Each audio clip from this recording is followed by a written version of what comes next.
2025년 성탄절 말씀 2부 하나님을 예배하는 성탄 말씀 마태복음 2장 11절 집에 들어가 아기와 그의 어머니 마리아가 함께 있는 것을 보고 엎드려 아기께 경배하고 보배압을 열어 황금과 유향과 몰약을 예물로 드리니라. 하나님 아버지, 오늘은 2025년 성탄주일입니다. 축복하시고 의미 있는 성탄절이 되게 축복하여 주시기를 기도합니다. 주의 귀한 성도들 말씀의 은혜를 주시고 듣는 심령의 은혜를 충만히 내려주시기를 기도합니다. 예수님의 이름으로 기도합니다. 아멘. 지난주에 1부에서 5부까지 아기로부터 성육신으로 이 땅에 오신 내용을 전하였습니다. 이어서 성탄의 의미를 새기는 말씀 6부에서 13부까지 말씀을 전하겠습니다. 축복하여 주시고 은혜 주시기를 기도합니다. 6부 하나님의 예배하는 성탄 마태복음 2장 11절 말씀. 집에 들어가 아기와 그의 어머니 마리아가 함께 있는 것을 보고 엎드려 아기께 경배하고 보배압을 열어 황금과 유향과 몰약을 예물로 드리니라. 여기서 황금과 유향과 몰약을 드리니라. 예수님은 왕으로 오셨기 때문에 황금으로 드리고 제사장으로 오셨음을 상징하는 유향을 드렸습니다. 몰약은 십자가의 희생 제물로 오셨음을 나타내십니다. 성탄은 예수님께 경배하는 날입니다. 예수님께 드리는 예배가 성탄의 중심입니다.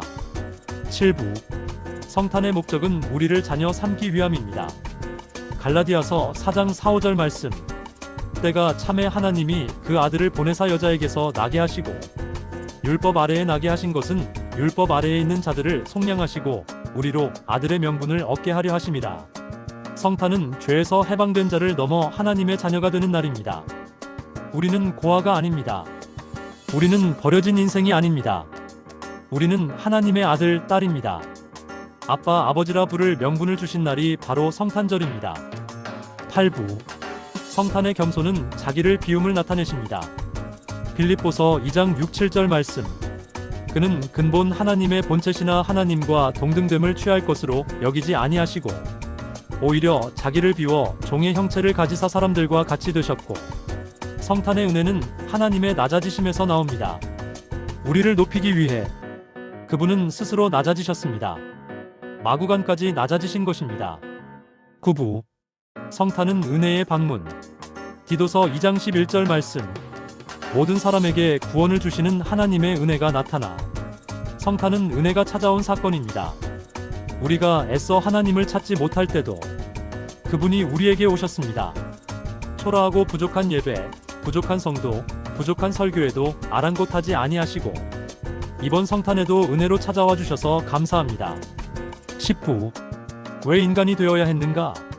히브리서 2장 10-45절 말씀. 자녀들은 혈과 육에 속하였음에 그도 또한 같은 모양으로 혈과 육을 함께 지니심은 죽음을 통하여 죽음의 세력을 잡은 자 곧 마귀를 멸하시며 또 죽기를 무서워함으로 한평생 매여 종노릇하는 모든 자들을 놓아주려 하심이니 죽음의 세력을 잡은 자를 멸하시고 종노릇하는 자들을 놓아주시려고. 예수님은 우리가 죽음을 두려워하지 않도록 죽음을 대신 통과하셨습니다. 할렐루야! 성탄은 죽음을 끝내는 곳, 바로 시작을 알리는 것입니다. 11부 성탄의 사랑. 요한일서 4장 9절 10절 말씀. 하나님의 사랑이 우리에게 이렇게 나타난 바 되었으니 하나님이 자기의 독생자를 세상에 보내심은 그로 말미암아 우리를 살리려 하심이라. 사랑은 여기 있으니 우리가 하나님을 사랑한 것이 아니요 하나님이 우리를 사랑하사 우리 죄를 속하시기 위하여 화목제물로 그 아들을 보내셨음이라. 우리를 사랑하사 하나님은 우리 죄를 속하시기 위하여 화목제물로 그 아들을 보내셨습니다. 그러므로 성탄은 사랑 선언문입니다. 내가 너를 사랑한다. 말이 아니라 아들을 보내는 행동으로 나타난 사랑입니다. 12부 가난해지심으로 우리를 부유하게. 고린도후서 8장 9절 말씀.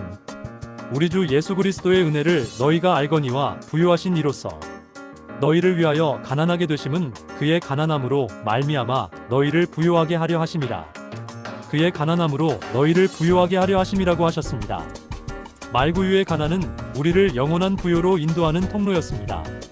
최소한 우리는 마구간에서 태어나지는 않았지 않습니까? 그러니 우리는 정말 부유한 자입니다.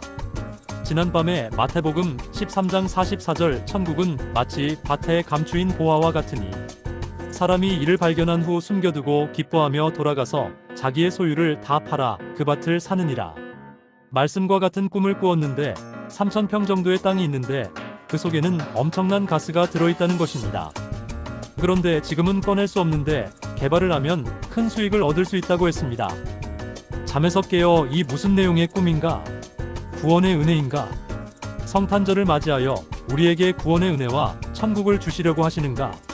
땅에 든 가스를 개발할 때까지 기다려야 돈이 되듯이 우리도 천국에 가기까지 사모하고 사는 삶이 이런 것이 아닌가 하는 생각이 들었습니다. 그것을 성경에서 찾아보니 마태복음 13장 44절과 같이 밭에 감추인 보화와 같은 천국을 발견하고 모든 소유를 다 팔아 그 밭을 사는 것처럼 우리의 삶이 주님을 만나고 소유하고 기뻐하는 성탄절이 되라고 하심을 깊이 발견합니다. 다 같은 성탄절이지만 우리 마음에 천국의 보화를 가지고 사는 삶이 2025년에 주어진 성탄절이 될 수 있기를 기도합니다. 우리는 모두 3,000평 땅에 엄청난 유전을 가지듯이 예수님을 소유할 수 있기를 기도합니다. 우리를 부유하게 하시기 위해 오심을 깊이 영접할 수 있기를 기도합니다. 13부 성탄의 사명 선언.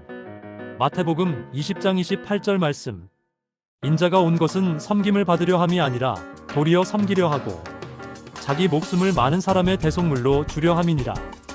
예수님은 이 땅에 오실 뿐 아니라 우리를 위해 죽으러 오셨습니다. 성탄은 단순한 탄생이 아니라 구원의 시작입니다.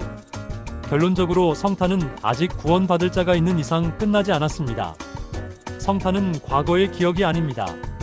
오늘도 빛은 어둠을 비추고 오늘도 하나님은 우리 가운데 장막을 치시며 오늘도 임마누엘의 은혜는 지친 마음을 위로하고 다시 살아갈 힘을 주고 새로운 길을 열어주십니다.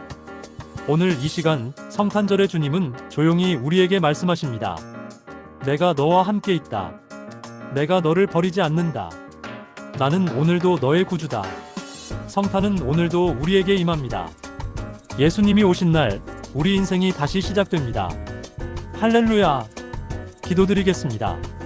하나님 아버지, 성탄 예배를 드려야 하는 이유를 알려주시니 감사합니다.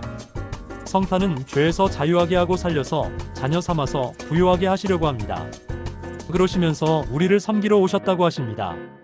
천국에서 내려오신 이 겸손의 왕을 정말 경배하고 마음에 소유하는 모든 성도들이 될 수 있기를 기도합니다.